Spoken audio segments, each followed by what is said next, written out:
बिस्मिल्लाहिर्रहमानिर्रहीम। अस्सलाम वालेकुम। रोशनी लाइट चैनल की तरफ से मेरे तमाम नाजरीन को खुशामदीद। नाजरीन इकराम, लगता है कि महमद बोज़दैक ने सोच लिया है कि अब कुरुल्श उस्मान का टेम्पो स्लो नहीं करना, बल्कि हर किस्त के साथ इसमें इजाफा किया जाएगा। इस बार भी कुरुल्श उस्मान की किस्त नंबर 82 एक किस्त नहीं थी, बल्कि एंटरटेनमेंट का मुकम्मल पैकेज थी, जिसमें मद्दाहों के लिए सब कुछ था। और चंद दिन पहले आक्चा कोजा एल्ब की एंट्री की जो खबर गर्दिश कर रही थी वो दुरुस्त साबित हुई। और आक्चा कोजा एल्ब की एंट्री के मुतालिक मैंने अपनी पिछली वीडियो में कहा था कि अब आने वाली किसी भी किस्त में उनकी एंट्री आप लोगों के सामने हो जाएगी, तो ऐसा ही हुआ और इस किस्त में आक्चा कोजा एल्ब की एंट्री करवा दी गई है। इसके अलावा आज की वीडियो में हम बात करेंगे कि गुंदूज का अंजाम क्या होगा, मंगोलों के साथ बड़ी जंग जो यकीनन अगली किस्त में होने जा रही है, तो क्या गेहातू का अंजाम भी नजदीक आ गया है, क्या मारी के किरदार ने ड्रामा छोड़ दिया है और अब कौन से नए तारीखी किरदार अगली किस्त से आ रहे हैं। इसके अलावा जूलिया की मौत और जैरको ताई की शादी जो नजदीक आ गई है, इसके बारे में भी बात करेंगे। तो नाज़रीन इकराम, सबसे पहले हम बात करेंगे आक्चा कोजा एल्ब की, जिन्हें हम इधर उधर ढूंढ रहे थे, लेकिन ये किरदार तो हमारे नजदीक ही घूम फिर रहा था मगर हम इसे ना पहचान पाए। यानी कि वो चरवाहा जिसे हम मिनी कुमराल अब्दाल भी कह सकते हैं, वो तो आक्चा कोजा एल्ब निकला। लेकिन बोज़दैक सर ने यह होशियारी दिखाई कि उसका नाम मुकम्मल आक्चा कोजा नहीं रखा, बल्कि सिर्फ आक्चा रखा, जो कि एक मजाहिया बात है। मजाहिया इस तरह से क्योंकि आक्चा का किरदार इस वक्त एल्परसलान बुयुक सल्जूकलों में बुरा की बीवी फेरिया भी अदा कर रही है। और एक और मजे की बात यह है कि आक्चा ही के नाम से शेख हैदर अली के एक दरवेश आक्चा दरवेश भी मौजूद है। तो ऐसा मालूम होता है कि तुर्कों में आक्चा ऐसा नाम है जो लड़कों और लड़कियों दोनों का रखा जा सकता है, लेकिन ज्यादातर ये नाम लड़कियों का होता है। और इसके अलावा तुर्की में ये नाम किसी भी नाम के आखिर में भी रखा जाता है। बहरहाल अब इस तरह कुरुल्श उस्मान के इस सीजन में उस्मान गाजी के अब तक 3 नए आल्प्स की एंट्री हो चुकी है, यानी कि कोनर एल्ब, आक्चा कोजा और तुर्गुत एल्ब। इसके अलावा शेख हैदर अली की एक और बेटी भी कुरुल्श उस्मान में अब आने वाली है। आप लोगों में से शायद बहुत से लोग ये समझते होंगे कि शेख हैदर अली की सिर्फ एक ही बेटी थी, यानी राबिया बाला खातून। तो ऐसा नहीं है।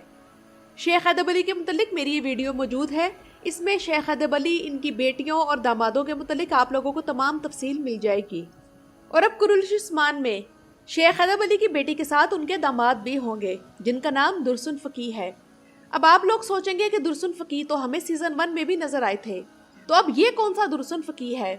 तो नाज़रीन इकराम, जैसा कि इस सीजन में महमद बोज़दैक ने कुरुल्श उस्मान की कहानी में तारीख को भी शामिल करना शुरू कर दिया है, तो जैसा कि आप लोग जानते हैं कि उन्होंने तारीखी किरदारों की भी एंट्री शुरू कर दी है। तो इन्हीं तारीखी किरदारों में से एक दुर्सुन फकी का किरदार भी है, जिनके बगैर सल्तनत उस्मानिया की तारीख मुकम्मल नहीं हो सकती। और मजे की बात यह है कि इसी सीजन के दौरान मैंने अपनी किसी वीडियो में दुर्सुन फकी का जिक्र भी किया था और इनसे मुतल्लिक थोड़ी बहुत तफसील भी आप लोगों को बताई थी। लेकिन सीजन 1 में तो ये किरदार खत्म कर दिया गया था, और इस किरदार को खत्म करने की वजह वो आलमी वबा थी, जिसकी वजह से यानिस जैसा मजबूत किरदार भी खत्म करना पड़ा, क्योंकि अदाकार इस वबा की वजह से शूटिंग सेट्स पर आने को तैयार न थे। और महमद बोज़दैक को कुरुल्श उस्मान का पहला सीजन हमारे सामने पेश करने में बहुत मुश्किलात उठानी पड़ी थी, और चंद अदाकारों की मदद से उन्होंने जैसे तैसे वो सीजन खत्म किया। लेकिन अब सीजन 3 ब्लॉकबस्टर होने जा रहा है, क्योंकि अब तारीखी आल्प्स के साथ तारीखी किरदार भी इसमें शामिल होते जाएंगे। और दुर्सुन फकी उस्मानी तारीख में इसलिए मशहूर हैं क्योंकि ये जंगों के दौरान उस्मान गाजी और उनकी फौज की नमाजों में इनकी इमामत करवाते थे।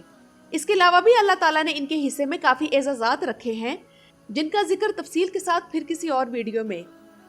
और नाज़रीन इकराम, अगर नए किरदारों की आमद हो रही है तो पुराने किरदार भी साथ साथ रुखसत हो रहे हैं। इनमें एक मकरूह तरीन किरदार जूलिया का था, जो इख्तिताम को पहुंचा, और हैरत अंगेज तौर पर इसे कत्ल करने के बाद बुरान की एक बंद आंख भी खुल गई। वैसे जूलिया को मारने का जो तरीका बुरान ने ढूंढा वो शानदार था। मैं वो सीन देखते हुए सोच रही थी कि ये कैसे खत्म होगी, और जब बुरान एल्ब जहर की शीशी निकालता है तो वाकई खुशी होती है कि जैसे जूलिया ने गोंचा को खत्म किया, तो अब इसे भी इसी तरह मारा जाएगा। इसके अलावा एक और किरदार मारी है, जो कि मेरा ख्याल है कि अब इस सीरीज से चली जाएगी, क्योंकि सोचने की बात है कि एक तो हमें ये नहीं दिखाया गया कि तुर्गुत मारी को कहाँ लेकर गया है, और उसे छुपाने की वजह यह बताई गई कि वो कबीले में महफूज नहीं। लेकिन ये बात जहन में आती है कि अगर बाला इस कबीले में महफूज तरीके से रह सकती है तो मारी क्यों नहीं। इसलिए यही लगता है कि या तो मारी यानी शीमा कोरकमाज इस सीरीज को मुस्तकिल छोड़ रही हैं, या फिर कुछ अरसे के लिए इसका किरदार गायब कर दिया गया है ताकि तुर्गुत एल्प, जो कि अब उस्मान गाजी के साथ जंगों में मसरूफ होंगे, तो इसलिए मारी को स्क्रीन टाइम नहीं मिल सकेगा। वैसे हैरत है कि मारी ने जाते हुए बाला या मलहुन में से किसी को भी एतमाद में नहीं लिया और यूं चुपके से तुर्गुत एल्प उसे ले गया। निकोला की अदाकारी इस किस्त में देखने के लायक थी, और जब उस्मान गाजी ने बाज़ंतीनी शहनशाह से मिलना था तब आकचा उस्मान गाजी के साथ आता है, तो उस सीन में निकोला के चेहरे के अंदाज देखने वाले थे। और अगर सच कहूँ तो जरकोताई इस किस्त का हीरो था, जिसने मंगोलों में रहकर इतने अच्छे तरीके से इन्हें डॉज दिया, और दिल बार बार धड़क रहा था कि ऐसा ना हो कि ये अभी पकड़ा जाए, मगर ऐसा नहीं हुआ। और इस किस्त में अब हमें जल्द ही जरकोताई और आयगुल की शादी की खुशखबरी भी सुना दी गई है। तो जो मद्दार शिकवा कर रहे थे कि इनकी शादी आखिर कब दिखाई जाएगी, तो आने वाली एक साथ में ये शादी अब उन्हें देखने को मिल सकती है। और अब नाज़रीन इकराम आते हैं उस मौजू की तरफ जो कि तुर्की में अब कुरुलुश उस्मान के हवाले से इस हफ्ते हॉट टॉपिक रहेगा, यानी कि गुंदूज को गद्दार दिखाकर कत्ल करना। इस हवाले से तुर्की के लोग आग बगोला हो रहे हैं कि उस्मान जो रहम निकोला के लिए दिखा रहा है वो गुंदूज के लिए क्यों नहीं। कुछ का कहना है कि गुंदूज भी तुर्कों की इज्जत है और एक शहीद है। ये उनकी तारीख है जिसे दागदार किया जा रहा है, जिससे तुर्कों के बारे में गलत इमेज दूसरी कौमों और मुल्कों को जाएगा। लेकिन नाज़रीन इकराम, मुझे ऐसा लगता है कि गुंदूज को खत्म नहीं किया जाएगा।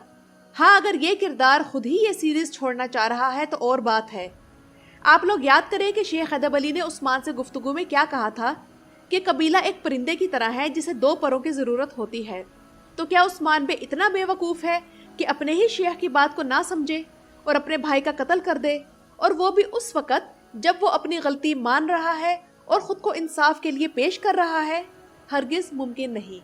इसके अलावा उस्मान गाजी ने भी गुंदूज से किस्त के आखिर में मुलाकात से पहले ये अल्फाज कहे थे कि चलो देखते हैं कि क्या वो जालिमों की तरफ है।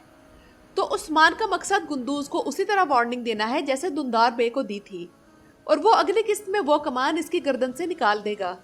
लेकिन अगर ऐसा नहीं होता तो ये बहुत खौफनाक होगा, क्योंकि असल तारीख अब कोई पढ़ता नहीं, और हो सकता है कि लोग आने वाले वक्त में इस ड्रामे को रेफरेंस के तौर पर पेश करना शुरू कर दे, जिससे तुर्कों का बहुत बुरा इंप्रेशन पड़ेगा और महमूद बुज़दैग ऐसी गलती की जुर्रत नहीं कर सकते। और वैसे गुंदूज ने आलिम शाह के आने के बाद जिस तरह पैंतरा बदला, तो ये गुंदूज के किरदार की कमजोरी है। याद करें कि गुंदूज को कुरुलुश उस्मान के सीजन 1 में बाज़ंतीनी तैकफूर ने किस तरह इस्तेमाल किया था। इसके अलावा हुकूमत कैसे की जाती है गुंदूज बे इस बारे में नहीं जानते, क्योंकि वो सिर्फ एक आल्प है, सरदार नहीं। तो नाज़रीन इकराम, ये तो था मेरी आने वाली किस्त और मौजूदा किस्त के बारे में एक रिव्यू। और क्या आप लोगों के ख्याल में गुंदूज बे को कत्ल कर दिया जाएगा, और क्या मारी ने ड्रामा छोड़ दिया है? तो इस बारे में अपनी राय का इजहार कमेंट सेक्शन में ज़रूर कीजिएगा। मेरी वीडियोस देखने का शुक्रिया।